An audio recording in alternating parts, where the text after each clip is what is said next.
15장 5절부터 19장 21절입니다. 마지막 일곱 재앙과 바벨론의 멸망입니다. 이제 지금까지 오늘 낮에 있던 것을 한번 생각해 보시고, 이제 일곱 재난이 나옵니다. 마지막 일곱 재난이 나오는데요.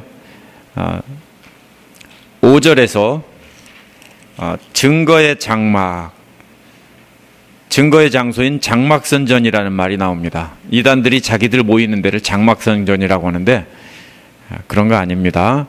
여기서 이스라엘이 광야에서 성막을 세우고 이스라엘 백성 가운데 함께 계셨습니다.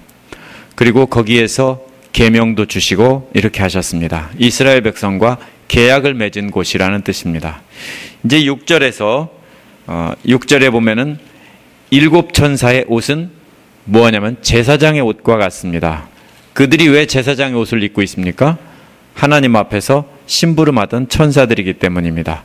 근데 이번에는 다른 것은, 앞에서는 일곱 봉인이고 일곱 나팔이었는데 이번에는 일곱 대접입니다.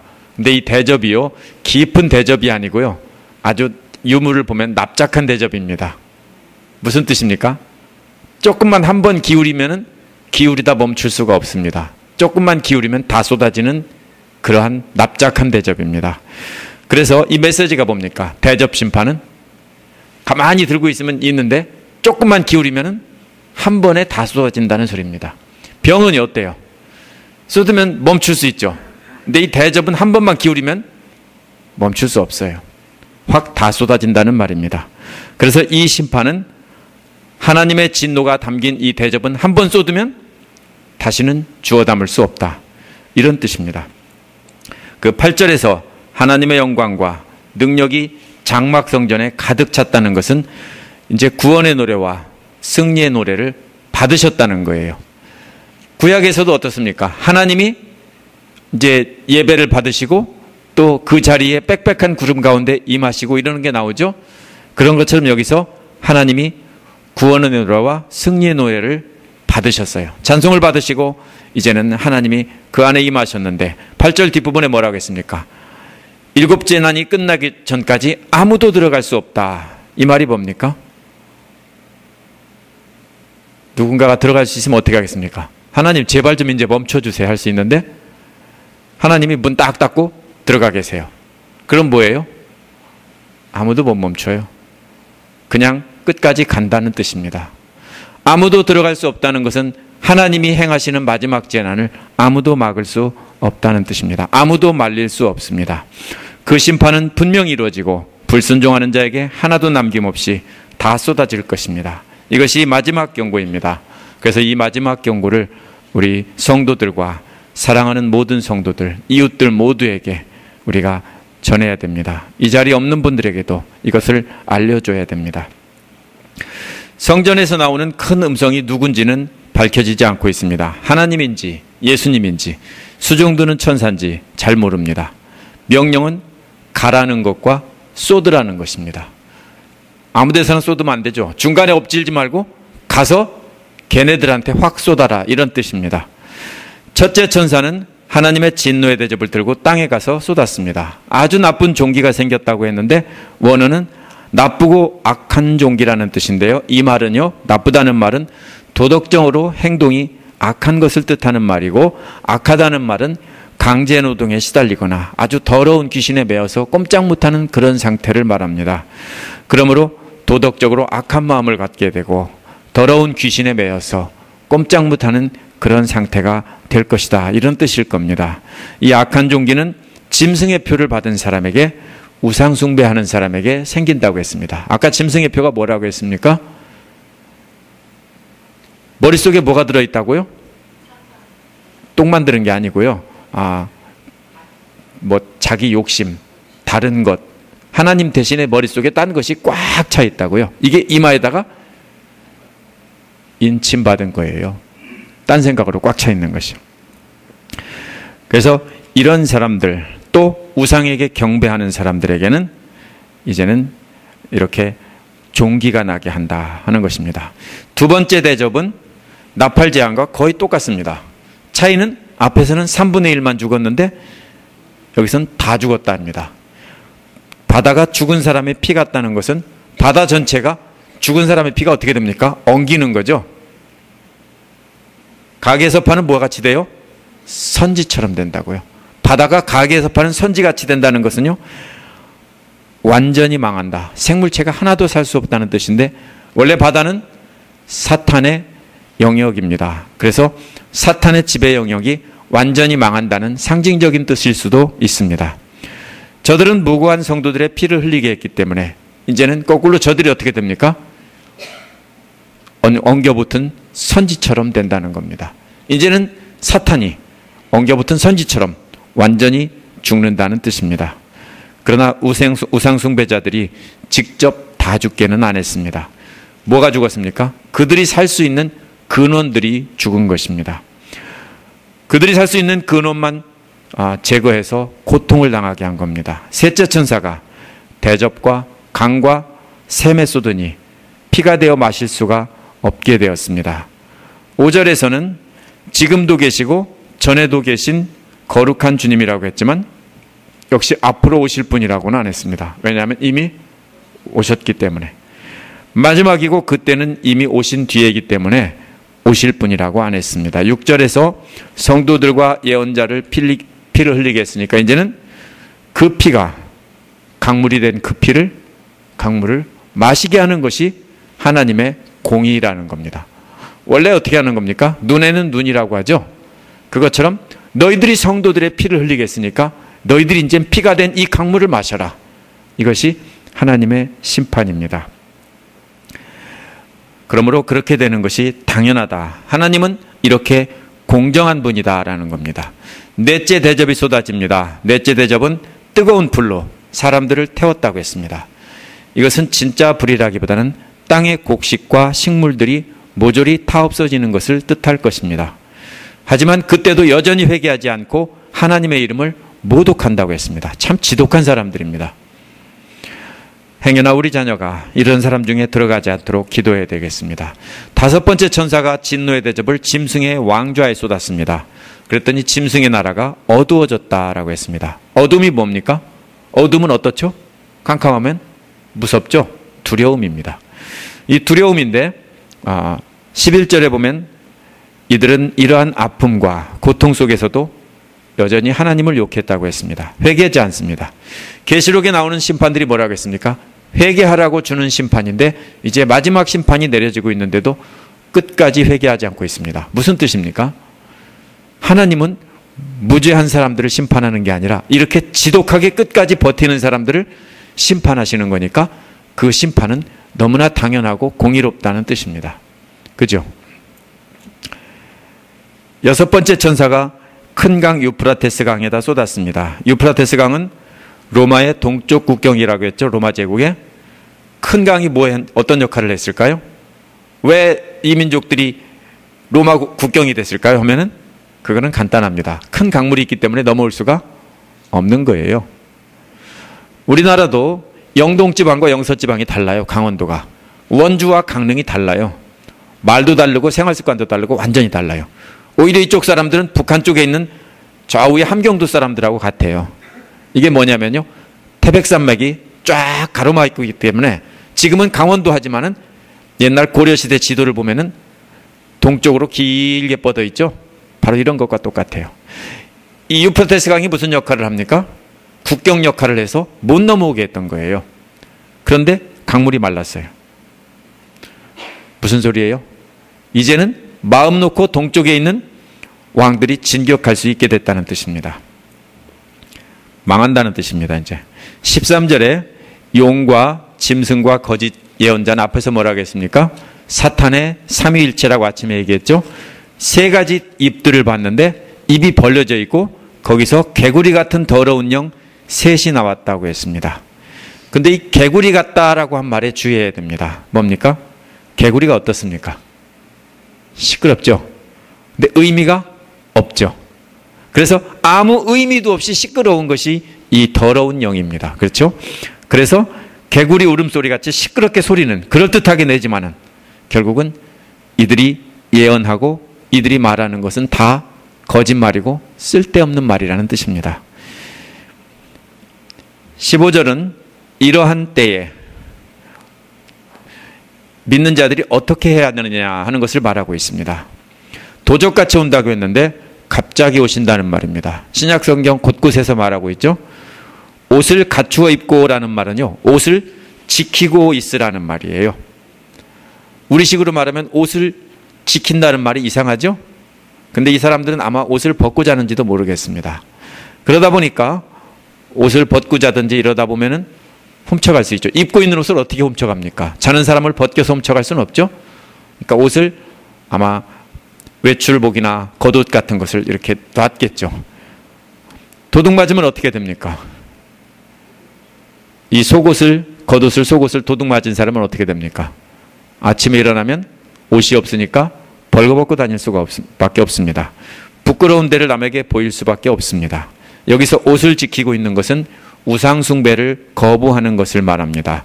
영적으로 잠을 자다 보면 우상 숭배에 빠질 수밖에 없고, 그래서 세상적인 우상들을 섬기는 것인데 그것을 나중에 부끄러움 당한다는 것입니다.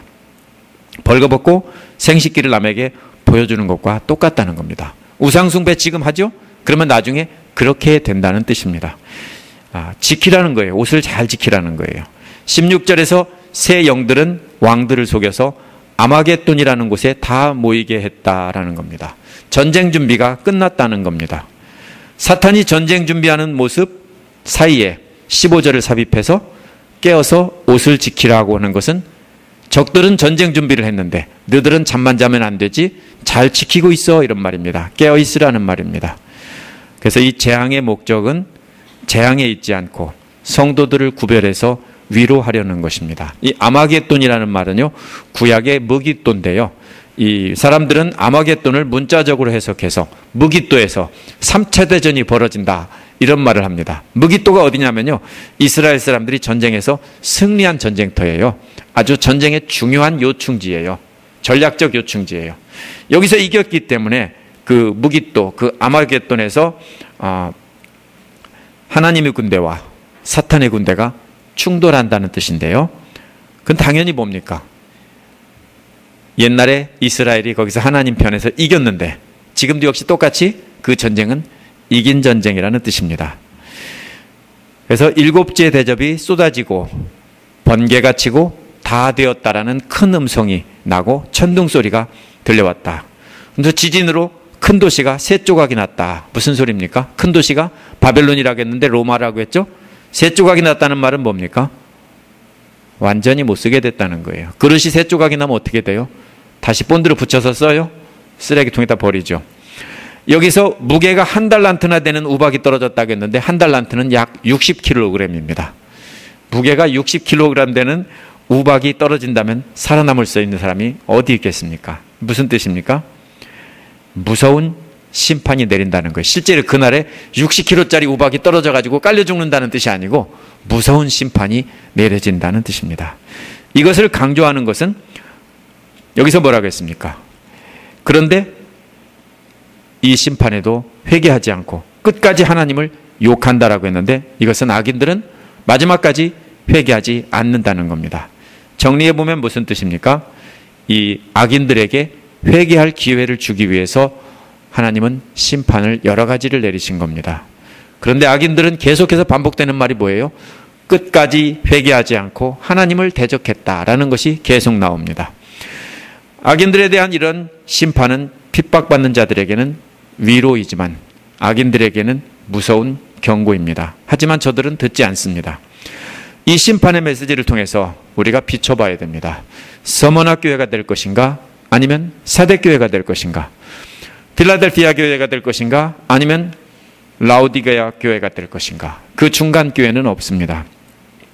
돈이나 명예나 권력 같은 세속적인 우상을 숭배하고 따라갈 것인가? 아니면 어린 양을 경배하고 유리바다를 통과해서 승리의 노래를 부를 것인가? 둘 중에 하나를 선택하라는 것입니다. 두 번째로 17장 1절부터입니다. 17장 1절부터 18절까지는 큰 창녀에게 내릴 심판입니다. 큰 창녀, 개역에는 음녀라고 되어 있죠. 같은 말입니다. 바벨론을 가리키는데 창녀가 앉아있는 큰 물은 온 세상을 가리킵니다. 이 음녀는 땅의 모든 왕들과 음행을 했다고 했습니다. 세상 모든 자들도 그 음행의 포도주에 취하게 만들었다. 요한 당시에는 이게 뭡니까? 여신 숭배와 황제 숭배가 음행이었지만 오늘날은 계속해서 반복하는 게 뭡니까? 오늘날 세상 사람들이 좋아하고 강조하는 돈과 또 성적인 이런 쾌락, 이런 것들이 다 바로 음행입니다. 이 음녀가 타고 있는 빨간 짐승은 7개의 머리와 뿔 7개가 있다고 했는데 사탄의 권세를 가리킵니다. 악한 세력들도 이런 강한 권세를 가지고 있는데 하나님을 모독하는 이름이 가득한 것입니다. 5절에 보면 이 여자가 나오는데 이건 앞에 여자가 아니에요. 앞에 여자는 교회였죠?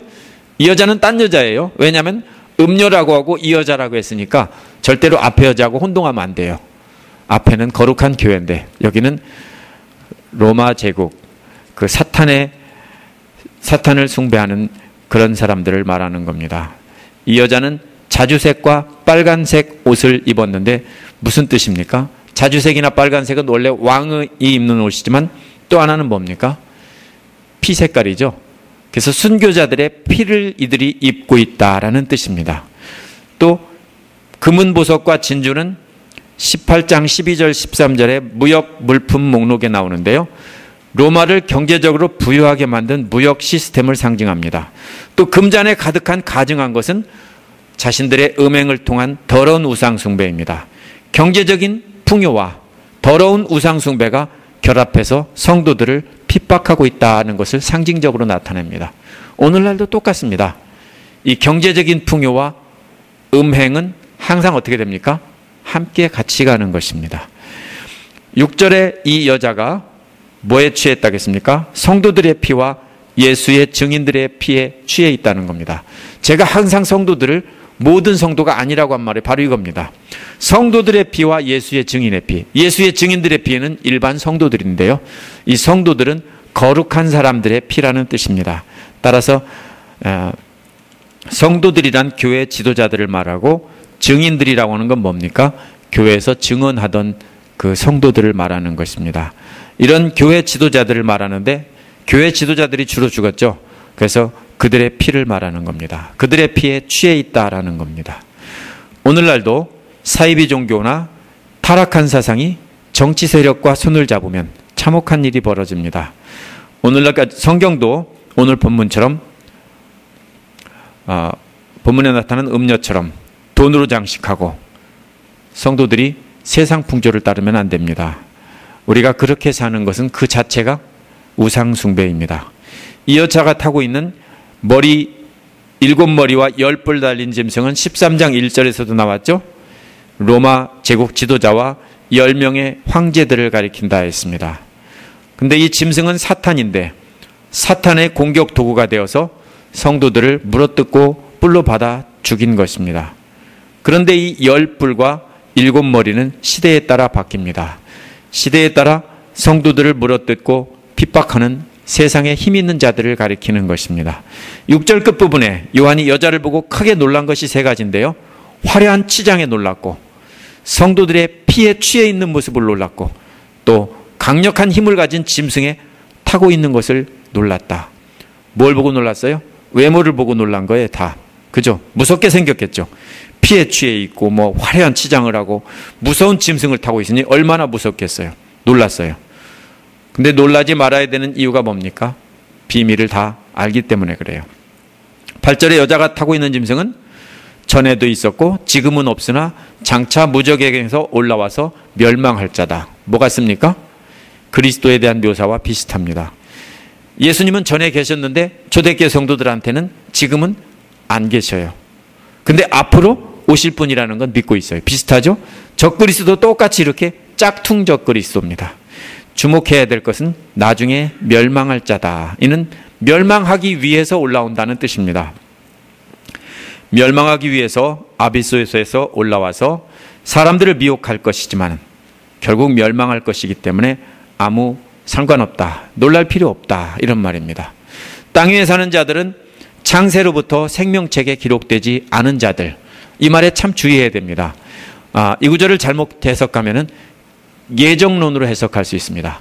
창세로부터 생명책에 기록되지 않았으니까 이거는 그러면 창세로부터 이미 구원받을 자들과 구원받을 자지 않은 사람이 정해져 있고 회개한다고 되는 게 아니라 이미 다 정해져 있다. 이런 뜻처럼 되죠? 그런 말이 아닙니다.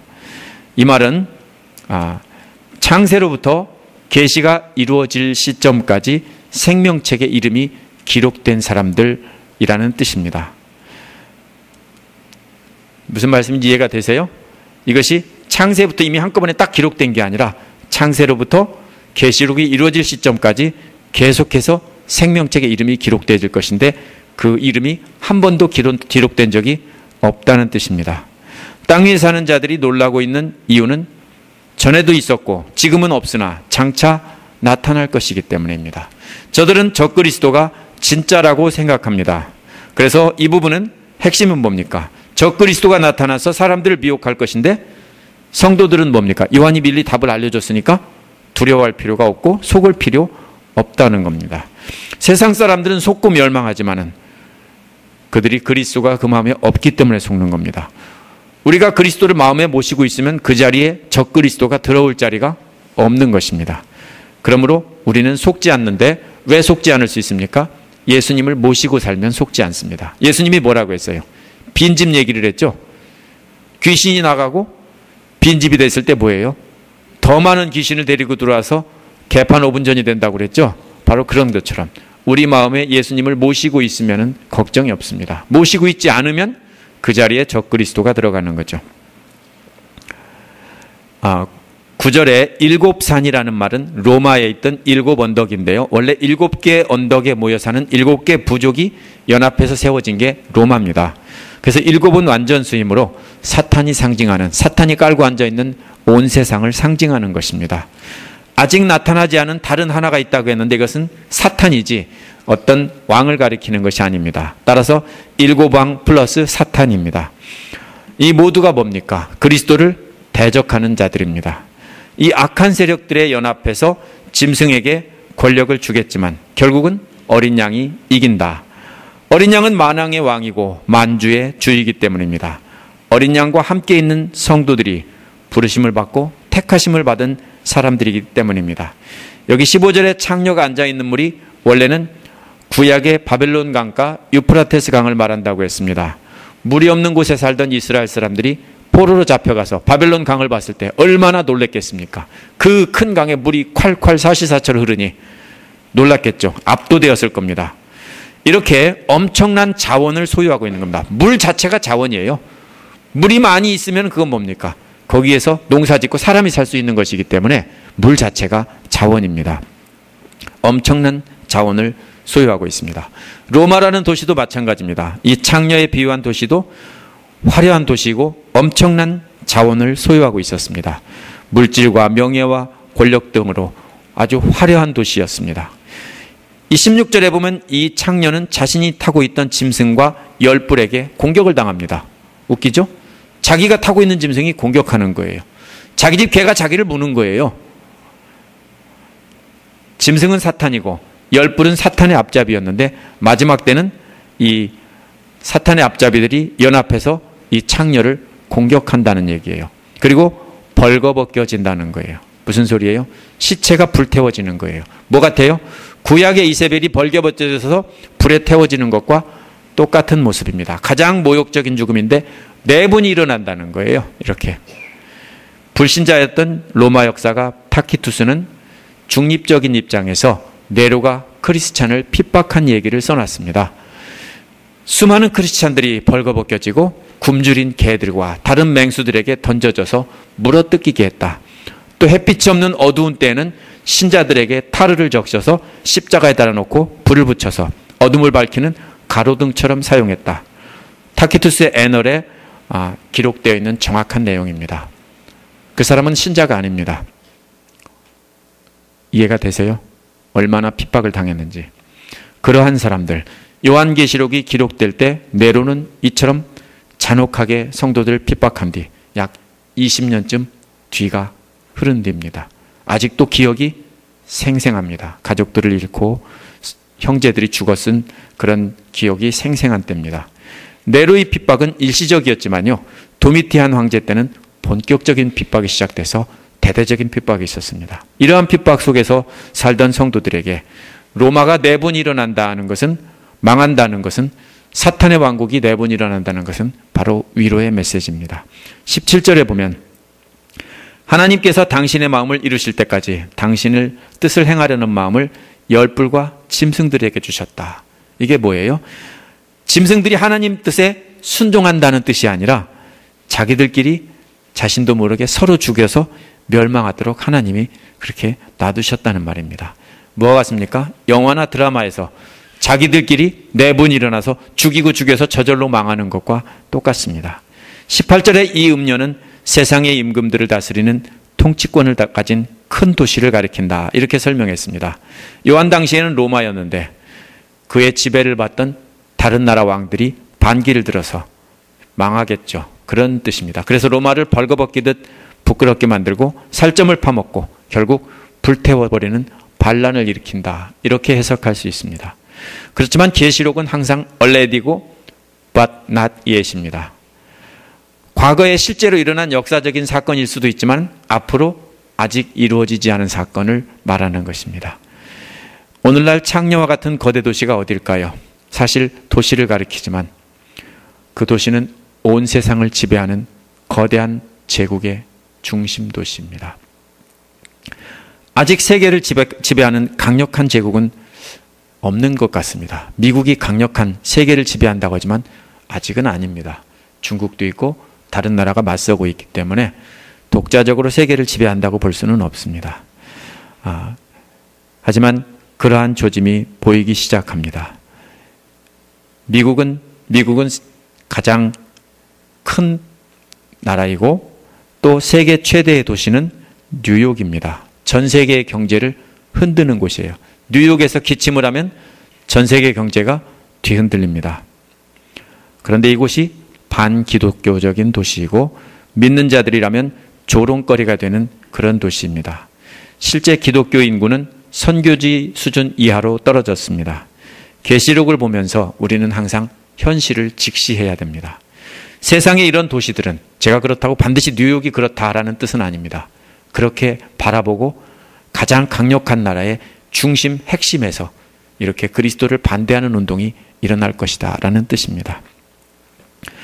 그래서 이런 것을 볼 때 우리는 세상을 직시하고 화려한 것 같지만 결국은 저들은 망할 존재다라는 것입니다. 세 번째로 18장 1절부터 24절까지는 바벨론의 심판과 멸망이 나옵니다.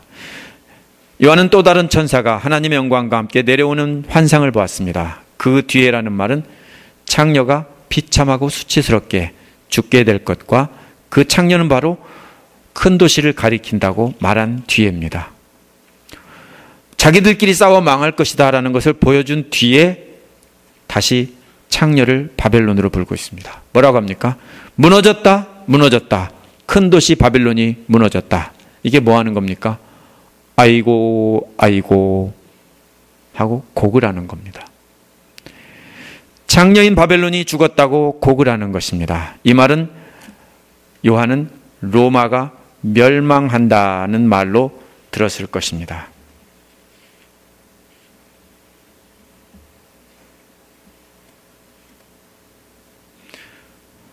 죄송합니다. 잘못 건드리다가 왕창 넘어갔습니다. 이어서 멸망한 로마의 모습을 설명하고 있습니다. 귀신들의 처소가 되고 영들의 소굴이 되고 온갖 더러운 새들이 소굴이 된다고 했는데 영들의 소굴과 새들의 집과 소굴은 원어에서는 똑같은 말입니다. 다 뭡니까? 아름다운 대리석으로 세워져 있어요. 로마는. 지금도 보면은 대리석으로 된 길이 많습니다. 이런 곳이 어떻게 된다고요? 완전히 멸망해서 사람들이 살지 않는 그런 황폐한 곳이 된다는 것입니다. 3절에서 그 이유가 나오는데 모든 민족들에게 음행의 포도주를 마시게 했기 때문에 음행의 포도주는 황제 숭배와 여신 숭배를 강조했다는 것입니다. 세상의 왕들은 누굽니까? 로마 제국에 충성을 바친 왕들을 말합니다. 저들도 간음했다는 것은 로마 제국과 결탁해서 황제 숭배와 여신 숭배를 자기 백성들에게 강요했다는 것입니다. 또 상인들이 나옵니다. 상인들은 저들과 결탁해서 불법적으로 치부를 했기 때문에 이렇게 말하는 것입니다. 4절에서 명령어가 나오는데요. 떠나라입니다. 내 백성들아 그 도시를 떠나라. 이유는 뭡니까? 언제 떠나라고 합니까? 롯에게도 소돔을 떠나라고 한 것처럼 떠나라. 그 죄악의 도시에 가담하지 말라. 영적인 교제를 하지 말라는 뜻입니다. 성도가 악한 일을 하는 사람과 영적인 교제를 하는 것은 결국 그 죄에 가담하는 것입니다. 우리도 역시 마찬가지입니다. 그런 악한 일에서 떠나야 합니다. 함께 교제하면 안 됩니다. 그래서 교회 일치나 종교의 일치라는 말로 모두가 함께 돼서 하나가 되자고 이렇게 하면은 절대로 속지 마세요. 뭐라고 합니까? 가끔 그런 거 나오죠. 신부님과 수녀님과 스들과 스님들과, 그렇죠? 이게 저 사람들은 항상 목사들 뭐 이러는데 우리는 왜 계속 님자를 붙여줘야 되는지 모르겠어요. 목사들은 우리도 스들 그래야 되는데, 자, 이 스들과 다 같이 모여서, 그 중에서 개신교 목사들도 있습니다. 같이 함께 모여서 뭐예요? 연합해서 예배를 드린대요. 그런 거 보셨어요? 가끔 나와요. 얼마나 웃기는 말인지 아세요? 아, 그러면서 교회 일치다. 말도 안 되는 거예요. 성경에서 뭐라고 했어요? 절대로 함께 교제하지 말라고 했어요. 왜냐하면 그들의 죄가 하늘까지 닿았기 때문에, 닿았다는 말은 연결되었다는 말입니다. 얼마나 많이 쌓였으면 하늘까지 닿았다. 심판이 임박했다는 것입니다. 5절 끝부분에서 하나님은 그들의 불의한 행동을 기억하고 계신다라고 했습니다. 6절에서 뭐라고 합니까? 사자에게 받은 대로 갚아주라. 그들의 죄는 자기들을 영화롭게 하고 호화스러운 삶을 살았다는 것입니다. 하나님께 영광을 돌려야 되는데 자기들이 하나님이 돼서 영광을 받았다는 것입니다. 오늘도 만약에 누구든지 하나님의 영광을 가로채고 있다면 하나님께서 분명히 심판하십니다. 오늘날 성도건 아니건 상관없습니다. 누구든지 교회에서 아무리 높은 사람이라도 하나님의 영광을 가로채는 사람이 있다면 그건 뭡니까? 심판하신다는 겁니다.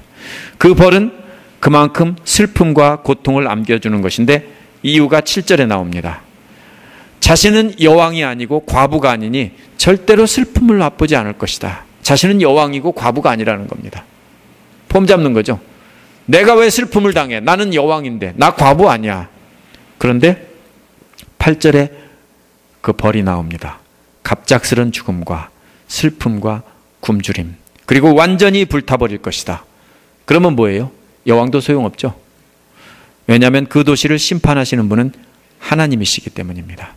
9절에서 왕은 3절에서 나온 창녀와 바벨론과 함께 음행하던 자입니다. 이들은 자기가 함께 음행하던 그 도시가 망한 것을 보고 가슴을 치며 울 것입니다. 가슴을 친다는 말은요, 칼로 점이거나 자른다는 뜻이에요. 정말로 슬픈 일을 당해놓고서 우리로 뭡니까? 가슴을 도려내는 것 같다. 뭐 이런 말을 쓰잖아요. 살을 도려내는 것 같다. 그렇게 아파하는 거예요. 왜 그렇게 슬퍼할까요? 그 창녀 바벨론과 함께 음행하던 것을 회개해서 슬퍼하는 게 아니에요.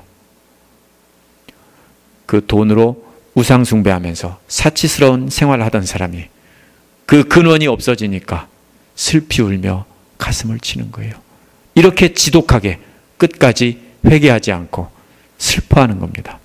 불타고 있는 바벨론을 멀찍이 바라보고서 그 도시가 당하는 고문을 두려워서 멀찍이 보며 떨고 있었을 것입니다. 불타는 모습은 마치 뭐가 같습니까? 소돔과 고모라가 불타는 것과 같았을 것입니다. 이렇게 요한 당시에 로마가 그렇게 망할 것이고, 로마와 우상 숭배하던, 그래서 로마를 통해서 돈을 많이 벌던 왕들도 슬퍼할 것입니다. 또 로마와 함께 결탁해서 돈 벌던 상인들도 슬퍼하는 모습이 11절에 나옵니다. 그런데 여기에 나오는 물건들은 아주 비싼 물건들입니다. 첫 번째, 금, 은, 보석, 진주는요, 값비싼 장신구고요. 못이, 고운 못이, 자주 옷감, 비단, 붉은 옷감도 아주 비싼 옷감입니다. 향나무, 상아기구, 갑집나무, 구리, 대리석, 이것으로 만든 기구들은 뭡니까? 가구 중에서 최고급 가구, 오늘날 이태리 가구, 이런 겁니다. 그 다음에 뭐예요? 이게 얼마나 비싸냐면요, 각종 향나무라고 번역된 것은 그 당시에 플린이라고 한 사람이 남긴 기록을 보면 미국 돈으로 약 2,000불에서 6,000불 했습니다. 테이블 하나가. 각종 향나무로 만든 테이블 하나가 오늘날 약 2,000불에서 6,000불이 된다고요. 꽤 비싸죠? 저는 아직 그런 테이블 없어요. 네 번째 목록은 향료들인데요. 향과 약재들입니다. 남쪽 소말리아와 동쪽으로 인도 등에서 수입한 것들이라고 합니다.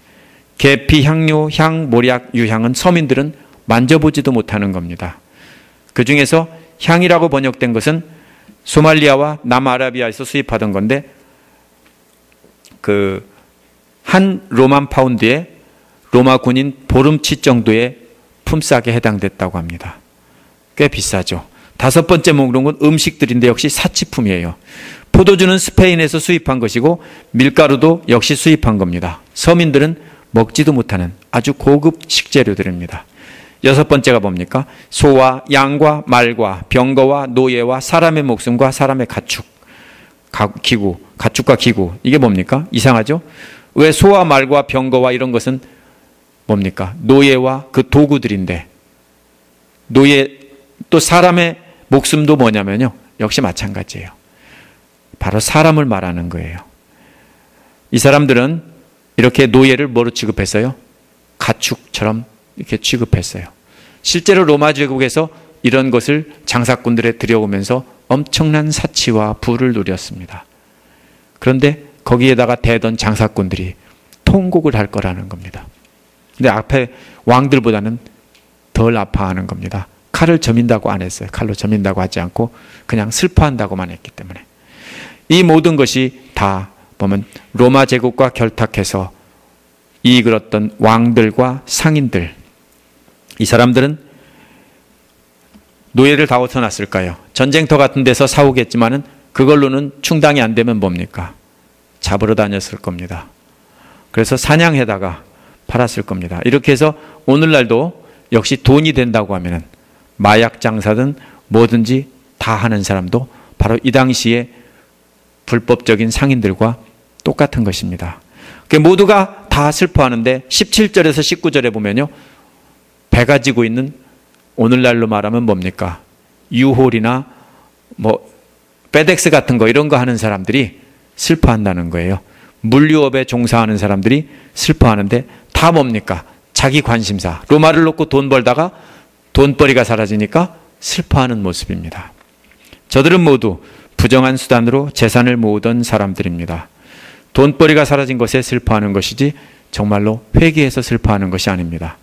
돈만 벌 수 있다면 무엇이든지 가리지 않고 하겠다라는 사람들과를 가리키는 겁니다. 오늘날도 그런 사람들이 바로 우상 숭배하는 것입니다. 저들은 모두 돈을 우상으로 삼는 사람들입니다. 돈만 된다면 나는 뭐든지 한다. 그런 사람 많죠? 예. 20절은 놀라운 반전입니다. 바벨론의 멸망은 하늘에 있는 거룩한 자들과 사도들과 예언자들에게는 기쁨입니다. 성도라고 번역된 말은 제가 계속 뭐라고 했습니까? 교회 지도자라고 했죠? 그 다음에 사도가 나오고 예언자가 나옵니다. 왜냐하면 이게 모든 성도가 되려면 말이 안 돼요. 그렇죠? 성도란 교회 지도자고 사도들도 교회 지도자고 예언자도 교회 지도자입니다. 이렇게 셋으로 짝을 이루기 때문에 성도는 그냥 모든 성도다 이렇게 해석할 수 없어요. 물론 그럴 때도 있어요. 성경에서. 다는 아니에요. 이 모두 다 교회 지도자들인데 역할이 다른 겁니다. 역할이 다른 지도자들이 다 순교했다는 것이고 이 사람들은 하나님께서 심판하는 모습을 보고 기뻐하는 겁니다. 그렇겠죠. 자기들을 괴롭히고 죽인 사람들이 망하는 걸 보고 기뻐하는 모습입니다.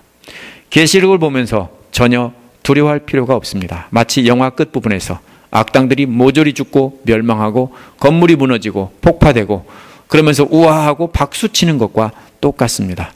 하나님께서 하나님 말씀에 따라 사는 사람들에게는 이것은 기쁨의 소식입니다. 우리를 괴롭히던 원수들을 처벌해 주는 소식입니다.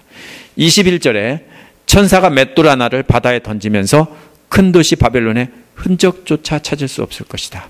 맷돌 하나를 지중해에 그 당시에 던진다면 어떻게 될까요? 찾을 수가 없죠. 그거 어떻게 찾아요? 그렇죠. 내려가면서 돌의 무게에 따라 흙 속에 꽉 박히면 어떻게 찾아요? 못 찾습니다. 무슨 뜻이에요? 크고 화려한 도시가 지중해에서 맷돌 찾기다. 사막에서 바늘 찾기다.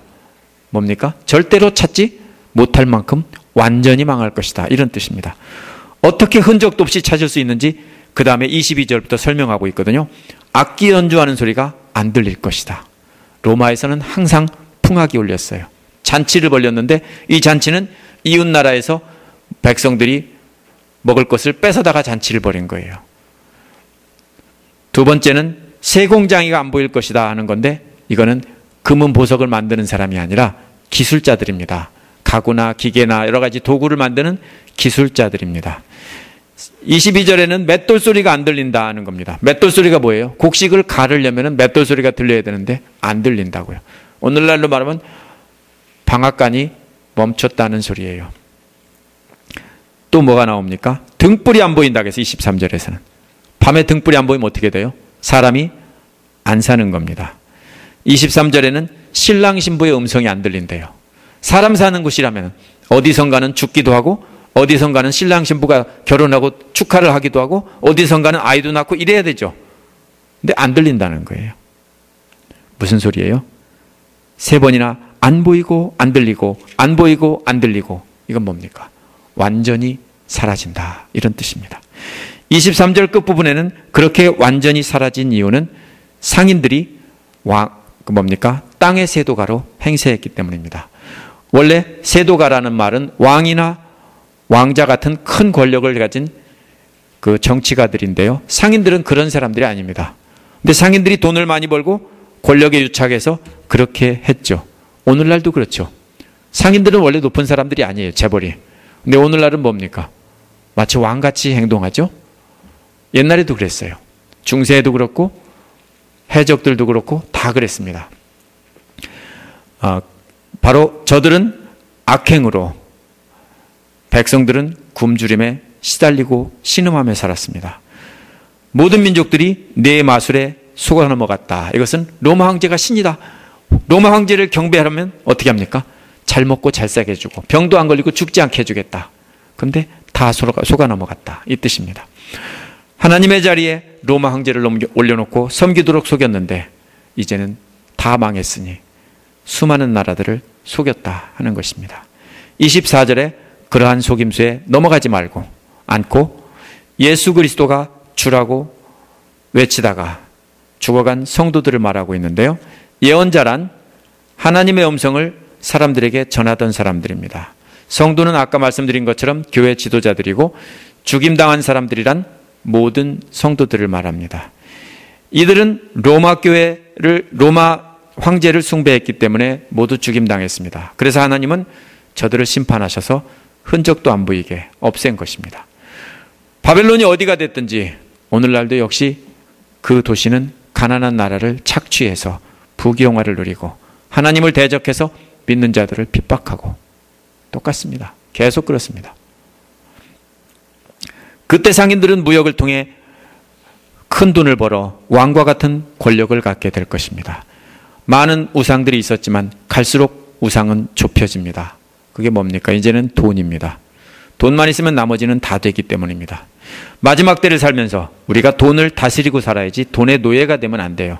그러면 어떻게 되는 거예요? 우리도 똑같이 망하는 거예요.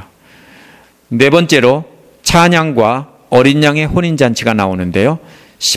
18장에서는 온통 땅은 울음바다였습니다. 왜 울음바다입니까? 그 창녀 때문에 그와 관련된 모든 사람들이 다 함께 통곡하며 울고 있었습니다. 18장은 계속 우는 얘기입니다. 그런데 그 울음은 회개가 아니고 자기들이 손해본 것 때문에 우는 겁니다. 근데 19장은 찬양이 울려 퍼집니다. 하늘의 합창이 울려 퍼집니다. 이제는 울음바다가 아니고 웃음바다고 기쁨바다입니다.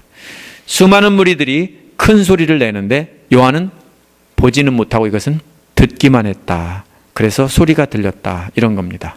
수많은 순교자들과 성도들의 합창입니다. 할렐루야는 신약 성경에 딱 4번 나오는데 모두 계시록 19장에만 나옵니다. 구약 성경에는 할렐루야가 나오지만 신약 성경에는 여기만 나와요. 할렐루야가 뭡니까? 히브리어를 그대로 쓴 거예요. 마치 영어로 원더풀을 한국말로 원더풀 이렇게 쓴 거하고 똑같은 거예요. 이게 할렐루야예요. 할랄은 찬양하라는 뜻이고 루는 우리라는 말이고 야는 하나님입니다. 우리 모두 함께 하나님을 찬양하자 이런 말입니다. 이 히브리어가 온 세계 신앙인들의 공통어가 되었습니다. 1장의 할렐루야는 뭡니까? 1절의 할렐루야는 뭘 찬양합니까? 하나님의 구원과 영광과 권력 뭡니까? 이것을 찬양한다는 것입니다. 하나님의 승리입니다. 하나님께서 승리하셨기에 성도들이 구원받은 것이고 그것이 그분께 영광이 되니까 찬양하는 겁니다. 찬양하는 이유가 2절에 나오는데요. 이것은 2절은 1절에 딸려있는 문장이에요.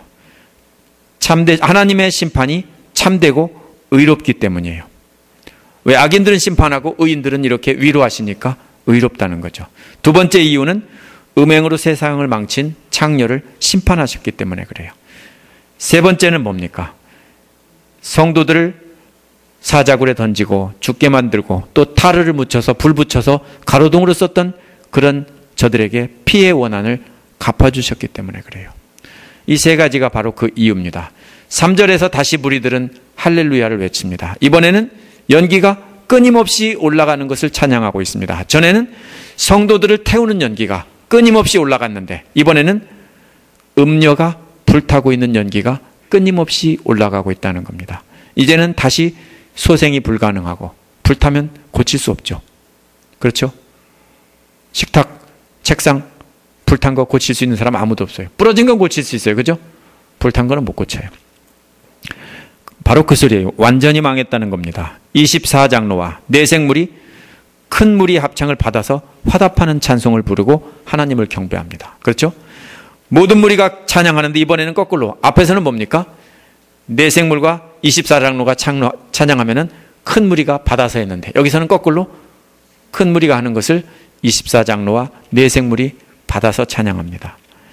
이 말씀은 예수 그리스도가 진짜 주님이라고 외치다가 사자굴에 던져지고 불에 태워지던 도미티안 때의 성도들에게 주어진 것입니다. 자기들의 현실을 보면 엄청난 핍박 가운데서 고통 가운데 살았는데 이제는 하늘에서 울려 퍼지는 찬양이 자기들의 찬양이 된 겁니다. 이 말씀을 통해서. 그리고 위로를 받은 것입니다. 그래서 고통도 견딜 수 있었습니다. 이러한 고통을 마르크스는 뭐라고 합니까? 이런 기독교를 아편이라고 했습니다. 거짓말이다. 아편이다. 잠시 잊게만 해준다. 하나님이 없다라는 사람 보기에는 성도들이 아편쟁이들처럼 보이겠죠. 그러나 하나님이 정말로 살아계시고 이런 소망이 실현된다면 기독교는 아편이 아니라 영생의 특효약입니다. 오늘날 현실을 보아도 기독교인들은 핍박을 받고 있는데 단지 모양과 형태만 바뀌었습니다. 세상 사람들의 가치 따르지 않는다고 욕을 먹지만 그래도 욕을 먹으면서 우리는 진리를 따르고 진리에 따라 살아야 됩니다. 그러면 우리도 하늘나라의 합창대가 될 겁니다. 5절에는 또 요한이 큰 음성을 들었습니다. 그 음성은 모두가 다 찬양하라는 것입니다. 모든 종들은 믿는 자들 중에서 순교한 교회 지도자들인데 성숙한 믿음을 가진 자들이겠죠. 하나님을 두려워하는 자들은 모든 믿는 자를 가리킵니다. 하나님 나라에서 하나님을 찬양하는 것은 성숙도나 사회적 신분에 상관없이 모두가 다 믿는 사람이면 다 찬양할 수 있습니다. 6절에 또 큰 음성을 들었는데 큰 물소리 같고 우렁찬 천둥소리 같은 또 나오지. 이것은 아주 큰 소리를 말하는데 19장 1절에서 찬양하는 큰 무리와 같은 것입니다. 모두가 찬양하라 하니까 모든 사람들이 우렁찬 소리로 찬양하는 겁니다. 그 내용이 뭡니까? 주 하나님이 왕이 되셨다는 겁니다. 말이 되나요? 그럼 전에는 왕이 아니었어요? 이런 말입니다. 그동안도 왕이셨는데 그동안은 대적들이 섞여 있어서 반대하는 사람도 있고 찬성하는 사람도 섞여 있었다는 얘기예요. 근데 이 대적들이 다 사라지고 나니까 이제는 진짜 존경받는, 찬양받는 왕이 되었다라는 뜻입니다. 반란을 일으키는 무리가 완전히 제거된 후이니까 이제는 진짜 왕이 되셨다. 하나도 빠짐없이 다 찬양을 하고 그 찬양받는 왕이 되셨다. 이런 소리입니다. 7장 3절은 세 가지 권유로 되어 있습니다. 각각 독립적인 것입니다. 기뻐하자, 즐거워하자, 하나님께 영광을 돌리자. 이렇게 따로따로 해석해야 됩니다. 기뻐하자, 즐거워하자, 하나님께 영광을 돌리자. 이 세 가지가 모두 성도가 천국에서 해야 될 일입니다. 그 이유는 어린 양 혼인잔치가 이르렀기 때문입니다. 어린 양은 예수님이고 신부는 교회입니다. 교회는 건물이 아니라 성도들의 모임인데 모든 무리가 예수님과 만나서 결혼식을 올립니다. 실제로 결혼한다는 뜻이 아닙니다. 함께 살게 된다는 뜻이죠. 연합한다는 뜻입니다. 그 잔치에 참여하기 위해서 깨끗한 모시옷, 이게 뭡니까? 의로운 행위를 옷 입고 나가야 한다는 것입니다. 이 옷은 예수 그리스도의 피로 의롭다함을 받고 또 그 말씀에 순종해서 거룩하게 되어지는 성화를 뜻합니다. 완전한 거룩을 요구하는 것이 아니라 믿고 깨끗함 받았으면 날마다 거룩해져가는 과정이 있어야 됩니다. 이것이 깨끗한 모시옷, 예복입니다. 결혼 예복입니다. 이것이 없는 사람은 혼인잔치에 들어갈 수 없습니다. 9절에서 천사는 요한에게 누가 복 있는 사람인지 기록하라 라고 했는데, 어린 양의 혼인잔치에 그 트리클리니움이라고 제가 전에 얘기했죠. 기대서 앉는 거예요. 이렇게 누워서. 거기에 누워있는 사람은 복이 있다, 이런 뜻입니다. 그 중에서 가장 복이 있는 사람이 누굽니까? 순교자들입니다. 순교자들은 최고의 좋은 자리에 앉아서 딱 기대서 누워있고 그 자리에서 잔치에 참여할 것입니다. 가장 영광스러운 자리에 앉게 된다는 것입니다. 요한은 그 말씀이 진짜 하나님 말씀이라고 해서 뭐라고 합니까? 그 발 아래 엎드렸습니다. 진짜 하나님 말씀이 전달되고 있기 때문에 그 발 아래 엎드렸는데 천사는 뭐라고 합니까? 아니다. 그렇게 하지 마라. 왜? 나도 너와 똑같은 동료다. 나는 경배의 대상이 아니다. 단지 하나님 말씀을 전할 뿐이다. 목사 보고 엎드리면 안 돼요. 왜요? 목사는 하나님 아니에요. 똑같은 동료인데 하나님 말씀을 연구해서 전할 뿐이에요. 그렇다고 무시하라는 뜻은 아니고요. 같이 존경해 주십시다. 그러면 돼요. 예. 그렇다면 천사가 하나님 말씀을 전달한 것이나 성도들이 예수 그리스도를 증거하다가 죽은 것이나 다 똑같은 것입니다. 그래서 동료라고 말하고 있습니다. 똑같이 하나님 말씀을 증언하고 있는 사람들이다. 네가 증언하는 거나 우리가 증언하는 거나 똑같다라는 것입니다. 그러므로 우리는 뭡니까? 복음을 전하고 예수 그리스도를 증거하면 뭐 하는 겁니까? 천사와 똑같은 일을 하고 있는 겁니다. 천사처럼 말하는 자가 경배하는 대상이 돼서는 절대로 안 됩니다. 진정한 경배의 대상은 11절에서 16절까지 나오는데 예수님에 대한 묘사입니다. 12절에서 뭐라고 나옵니까? 눈이 불꽃 같다라고 했는데 뭐라고 했습니까? 다 태운다고 그랬죠? 그래서 속 깊은 데까지 다 본다고요. 예수님 앞에서 숨기려고 거룩한 척해도 소용없어요. 한 번에 확 끄시르고 다 없어져요. 다 보여요. 속 보여요. 에이, 속 보이네. 그럴 겁니다. 소용없어요. 그러니까 예수님이 하나님이 아니라고, 그분이 아무것도 아니라고 하면은 우리가 거짓말하고 거룩한 채 속일 수 있지만은 다 아셔요. 아무 소용없어요. 그 다음에 많은 왕관을 쓰신 분이라는 것은 왕관을 쭉 올려가지고 막 잔뜩 걸치고 있는 그런 모습이 아니고 모든 민족의 왕이란 뜻이에요. 많은 왕관을 쓰고 있어요. 고대의 왕들은 실제로 다른 나라의 왕의 왕관을 뺏어서 자기 왕관 위에다 쓰기도 했대요. 뭡니까? 정복했다는 거죠. 힘을 과시했죠. 아무도 알지 못하는 이름이라고 하는 것은 예수님의 속성을 제한된 사람의 머리로는 알 수 없는 전능하신 분이라는 뜻입니다. 피로 물든 옷을 입으셨다고 했는데 세상 왕들 수많은 대적을 죽이셨으므로 피로 물든 옷을 입으신 셈입니다. 그러나 예수님은 원래부터 자신의 피로 물든 옷을 입으셨었습니다. 그분의 이름은 하나님의 이름인데요, 실제 이름이라기보다는 그분이 하시는 사역을 말하는 것입니다. 예수님은 하나님의 말씀에 참뜻을 전하셨어요. 하나님의 마음을 우리에게 전달하신 거예요. 그래서 그분이 하나님 말씀이라는 이미지가 15절에 또 나옵니다. 입에서 뭐가 나온다고 했어요? 날카로운 검이 나온다고 했는데 검은 말씀입니다. 그 검으로 모든 민족을 치는 것인데 대적을 멸하시는 것입니다. 또 쇠지팡이로 다스린다고 했는데 쇠지팡이로는 당신의 양떼는 돌보시는 거지만 대적들에게는 뭡니까? 공격하는 무기가 되는 겁니다. 그분은 전능하신 하나님의 맹렬한 진노의 틀을 밟을 것이라고 했습니다. 이는 하나님의 대적인 원수들을 포도즙 짜듯 짤 것이다 하는 것이고요. 넓적다리에는 왕들의 왕, 군주들의 군주, 주인의 주인 이렇게 써 있다고 되어 있습니다. 넓적다리가 뭐냐면요, 말을 타면은 보이는 곳이 넓적다리예요. 말을 타고 있으면 어디가 보입니까? 다리 안쪽은 안 보이고 다리 바깥쪽이 보이죠. 거기에다가 글씨를 썼다고 합니다. 자기가 어떤 사람인가, 바로 그런 뜻입니다. 거기에 뭐라고 써 있다고요? 왕들의 왕, 주인들의 주인, 만왕의 왕이다, 이런 뜻입니다. 17절에서 하나님의 큰 잔치가 나오는데요, 이것은 어린 양의 큰 잔치의 패러디입니다. 강남 스타일의 패러디가 있는 것처럼 여기도 패러디가 나와요. 어린 양의 큰 잔치의 패러디입니다. 근데 섬뜩한 패러디입니다. 잔치가 벌어졌다, 다 모여라 새들아, 저기 있는 저것들을 신분 고하를 막론하고 다 잡아먹으라. 새들에게 잔치가 벌어졌습니다. 근데 이 잔치는 주인공은 새들이 아닙니다. 초대받은 주인공은 바로 하나님을 대적하던 모든 무리입니다. 이들이 잔치에 초대받았는데 자기들이 먹는 게 아니라 자기들이 먹히는 것입니다.